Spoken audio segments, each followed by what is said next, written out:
قال رسول اللہ صلی اللہ علیہ وسلم الحسن والحسین سیدہ شباب اہل الجنہ، حسن اور حسین یہ سردار ہیں جنتی نوجوانوں کے، سیدہ شباب اہل الجنہ۔ اور اس کو جو محقق ہے مسند احمد کا، اس نے بھی صحیح کہا، اسی طریقے سے اس کی سند صحیح ہے۔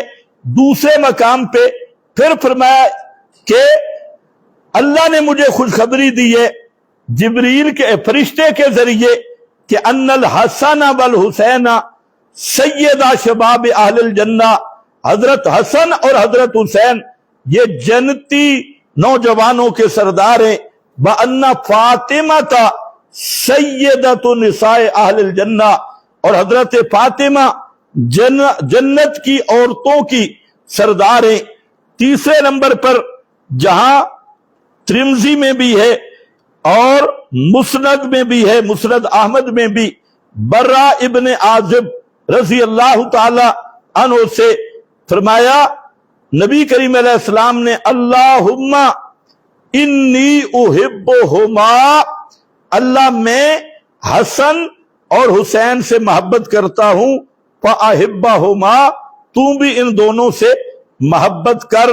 اسی طریقہ سے حضرت ابو ہریرہ رضی اللہ تعالی عنہ سے روایت ہے، فرماتے ہیں من احبہما فقد احبنی ومن ابغضہما فقد ابغضنی، جس نے ان دونوں سے محبت کی، حضرت حسن اور حسین سے، اس نے میرے ساتھ محبت کی۔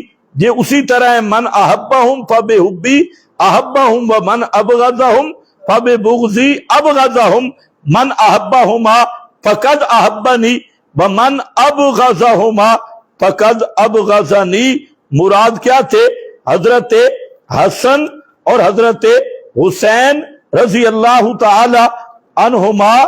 اور فرماتے ہیں حضرت عبداللہ ابن عباس رضی اللہ تعالی عنہ فرماتے ہیں کہ کان النبی صلی اللہ علیہ وسلم یعوذ الحسن والحسین ویقول انا اباکما ابراہیم کان یعوذ بہا اسماعیل و اسحاق اعوذ بکلمات اللہ التامہ من کل شیطان وہامہ ومن کل عین لامہ۔ تو نبی کریم صلی اللہ علیہ وسلم حضرت حسن اور حضرت حسین کو دم کرتے تھے۔ کیا کرتے تھے؟ اونچے بولو۔ یعوذ، یعوذ کا معنی ہوتا ہے دم کرنا، گٹ لٹکانا نہیں ہوتا۔ یعوذہما، آپ یہ حضرت حسن اور حضرت حسین کو کن کلمات کے ساتھ دم کرتے؟ اور ساتھ یہ فرمایا کہ تمہارا باپ ابراہیم وہ یہی دم کرتے تھے حضرت اسماعیل کو اور حضرت اسحاق کو، اعوذ بکلمات اللہ التامہ من کل شیطان وہامہ۔ تو کیا شان اور کیا عظمت ہے کہ حضرت حسن و حسین کو نبی کریم علیہ السلام یہ دم کرتے، اور وہ دم کرتے جو حضرت ابراہیم، حضرت اسحاق اور حضرت اسماعیل کو دم کرتے۔ تو اس پر اور بھی بہت ساری احادیث ہیں جو مختلف کتب حدیث میں موجود ہیں۔ بہرحال یہاں مختصر میں نے تمہید رکھنی تھی، تو یہ بات یہاں مکمل ہوئی کہ جیسے اصحاب رسول کے ساتھ محبت ایمان کا حصہ ہے، اسی طرح اہل بیت اطرت رسول، نبی کی اولاد، نبی کی ازواج اور نبی کے نسبی رشتے، ان کے ساتھ محبت، ان کی ادب و احترام، ان کے ساتھ تعلق، یہ بھی سب سے اہم جز ہے ایمان کا۔ اگر کسی کے دل میں جیسے صحابہ کا بغض ہو، امام ابو حنیفہ، امام محمد، امام ابو یوسف، تینوں اماموں کا جو عقیدہ طحاویہ میں مذکور ہے، وہاں بہترین جملہ ہے، فرماتے ہیں کہ بغضہم کفر و نفاق و طغیان فرمایا صحابہ میں سے کسی کے ساتھ بھی بغض کرنا یہ کفر بھی ہے، نفاق بھی ہے، اور طغیان بھی ہے۔ طغیان کا معنی ذرا مشکل ہے، اتنا سمجھ لو، تغلما کا معنی ہوتا ہے پانی اپنے کناروں سے نکل جائے، اپنی حدود سے باہر پانی چلا جائے، اس وقت بولتے ہیں تغلما۔ آگے خود سمجھ لینا کہ جہاں طغیان کیا ہے، یہ اس میں بھی مبالغہ ہے۔ تو خیر بہرحال، تو اسی طرح جو بغض اہل بیت ہے، بغض اطرت رسول ہے، تو بغیض اہل بیت کا یا اولاد رسول کا یہ بھی ایمان اس کو نصیب نہیں ہو سکتا۔ اب ذرا دوسری بات سمجھے، ہمارا یہ جو آج کا مختصر چیپٹر تھا وہ جہاں ختم ہوا، دوسرا حصہ ہے کہ واقعہ کربلا کے متعلق بعض لوگوں نے عجیب عجیب خرافات، خصوصاً اس سال یہ کوئی ہندوستان کا وہ سفید باندر ہے ندوی صاحب، تو بالکل سفید باندر، بلکہ اسے اگر سفید خنزیر کا ہو تو مناسب ہوگا، اس کا میں نے کلپ سنا، اور سفید داڑھی ہے، رنگ بھی سفید ہے، لگتا ہے کسی انگریز کا پیمند شدہ ہے، رنگ بھی سفید، داڑھی بھی سفید، اور ایسا چٹا بے ایمان جھوٹ بول رہا ہے، حوالے بھی جھوٹے دے رہا ہے حضرت معاویہ کے خلاف اور صحابہ کرام کے خلاف، حوالے میں بھی جھوٹ بول رہا ہے۔ تو اسی طرح جو دوسری نسل ہے سبائی نسل، تو وہ تو جب تک صحابہ کو بھونکے نہیں ان کا روٹی ہضم نہیں ہوتی، اس کی بنا بھی صحابہ کو بھونکنا ہے۔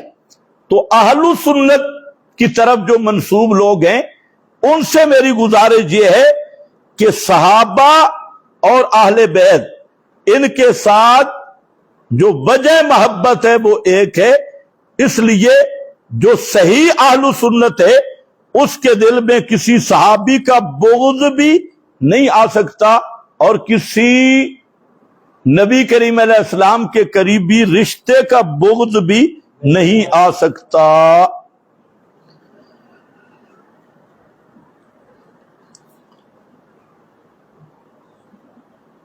اب اگر کوئی سوال ہے ساتھیوں کے، سوال و جواب کی نشست کرتے ہیں، اور انشاءاللہ واقعہ کربلا پر اگلی نشست ہوگی۔ ابھی ذرا جو کسی کا سوال ہے وہ آپ کر سکتے ہیں۔ پہلا سوال یہ ہے کہ حضرت حسین کے اصل قاتل کون تھے؟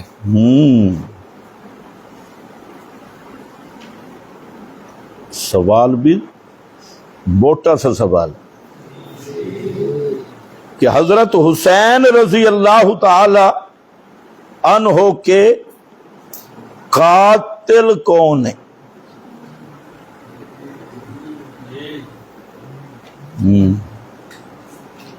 جہاں چند باتیں سمجھے۔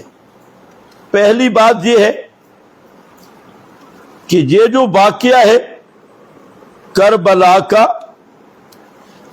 مقتل حسین رضی اللہ تعالی عنہ،